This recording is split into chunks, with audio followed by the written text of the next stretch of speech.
एक बहुत ही misleading photo है। मैं बहुत ही नॉटी बच्ची थी। अभी भी मेरे पेरेंट्स हमेशा कहते हैं कि you never find Deepika eight ground level.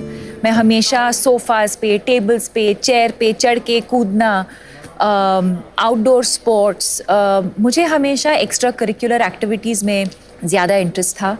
But I think I am also very fortunate कि एक वक्त ऐसे आया जब मुझे रियलाइज़ हुआ कि marks and your results are not everything. And I think एक माहौल था मेरे स्कूल में, एंड जब भी टीचर्स डे का कुछ डांस के लिए प्रैक्टिस करना था या फैशन शो या sports day, I used to get very excited about those things, you know. I think the other thing is मैं बहुत लकी हूँ कि मेरे पेरेंट्स ने मेरे ऊपर ज़्यादा प्रेशर नहीं डाला to bring good marks.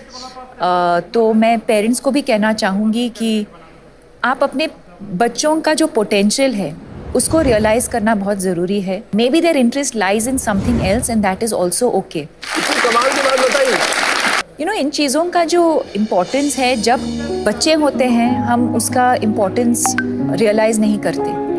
अब जब मैं बड़ी हुई हूँ, आई थिंक अबाउट, अच्छा मैं अपार्टमेंट में बड़ी हुई, अच्छा मेरे बिल्डिंग में दोस्त थे. So you don't realise as a child the importance of having friends या एक कम्युनिटी में ग्रो अप होना. या so it also allowed me to just focus on other things as well, take my mind off. कभी कभी हम बहुत stress हो जाते हैं, जैसे मैं मैथ्स में बिल्कुल वीक थी और आज भी हूँ. तो before the math exam I would get very stressed. तो कुछ उस चीज़ से एक छोटा सा ब्रेक लेना, माइंड को रिलैक्स करना, and then address it again. Sometimes you just have a fresh take on whatever you are studying, right. So I think ये सवाल ये है कि स्ट्रेस फील करना बहुत ही नेचुरल चीज़ है. It's a part of life. How we handle the stress I think is the important thing. आज इस प्लेटफॉर्म पे मैं ये भी कहना चाहूँगी कि पेशेंस रखना बहुत ज़रूरी है related to your exams. Exam के रिज़ल्ट्स हो या एग्ज़ाम की जो प्रेपरेशन है. कभी मैं एक चैप्टर खोलती हूँ तो मैं बहुत फ्रस्ट्रेट होती थी कि एक बार पढ़ के मुझे समझ में क्यों नहीं आ रहा ये चीज़. ये हमारे साथ भी होता है ना.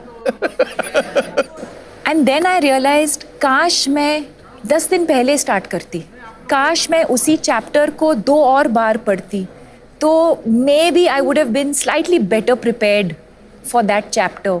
और फिर तब बुरा लगता है जब मैं एग्ज़ाम में जाके उसी चैप्टर पे एक सवाल आता है एंड आई एम लाइक, अरे यार, काश मैं और थोड़ा प्रिपेयर करती. एंड नॉट लास्ट मिनट, काश मैं थोड़ा पहले से प्रिपेयर करती. But at the same time patience is an extremely important virtue. I think you can only do what is in your control. हम prepare कर सकते हैं, we can sleep well, we can hydrate well, हम exercise करेंगे, हम meditation करेंगे, school के बाद स्पोर्ट्स के बाद मॉडलिंग के बाद एक्टिंग, और मैं काम करती गई. और एक दिन ऐसे आया 2014 में जी. जब एक दिन मैं बेहोश हो गई और कुछ दिनों के बाद रियलाइज़ हुआ कि मुझे डिप्रेशन हुआ था. एक डिप्रेशन एक ऐसी चीज़ है जो हम देख नहीं सकते, एक बहुत ही इनविजिबल चीज़ है. हो सकता है अभी कि हमारे बीच कुछ लोग हैं जो एंग्जाइटी फील कर रहे हैं या डिप्रेशन फील कर रहे हैं और हमको पता भी नहीं चलेगा, बिकॉज ऊपर से मैं स्माइल कर रही हूँ, मैं सबके साथ हाय हेलो बोल रही हूँ. और टाइम के लिए मैंने किसी के साथ शेयर नहीं किया क्योंकि मैं अकेली रहती थी तब बॉम्बे में. और फिर मेरी मम्मी आई थी बॉम्बे मुझे मिलने और कुछ हफ्ते वो मेरे साथ रह रही थी.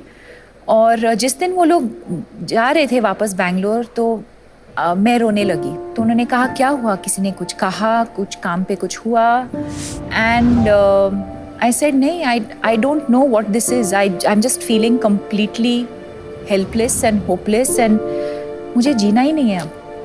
तो I was very lucky in that moment that my mother realised, और उन्होंने कहा कि एक साइकोलॉजिस्ट को फ़ोन करते हैं. हमारे देश में बहुत स्टिग्मा होता था मेंटल इलनेस को लेकर. मुझे कैसे हो सकता है, कि मुझे कैसे हो सकता है, या अगर मुझे हुआ भी है तो हम किसी को बताएंगे नहीं. जैसे ही मैं बात करने लगी इस इलनेस के बारे में, I started feeling so free, so light. और वहाँ से मेरा जर्नी शुरू हुआ मेंटल हेल्थ अवेयरनेस को लेके. डिप्रेशन, एंग्जाइटी, स्ट्रेस कभी भी किसी को भी हो सकता है। जैसे श्री नरेंद्र मोदी जी ने उनके किताब एग्जाम वॉरियर्स में भी लिखा है, एक्सप्रेस नेवर सप्रेस। हाँ It really takes off a lot of weight off your shoulders. And when you're preparing for exams in particular, you start feeling better. You feel like, अच्छा अब मैं exam पे मैं फोकस कर सकती हूँ क्योंकि मेरा जो इशू है मैं उसके बारे में मैंने बात किया है, and you're able to just focus and live a healthier, better life.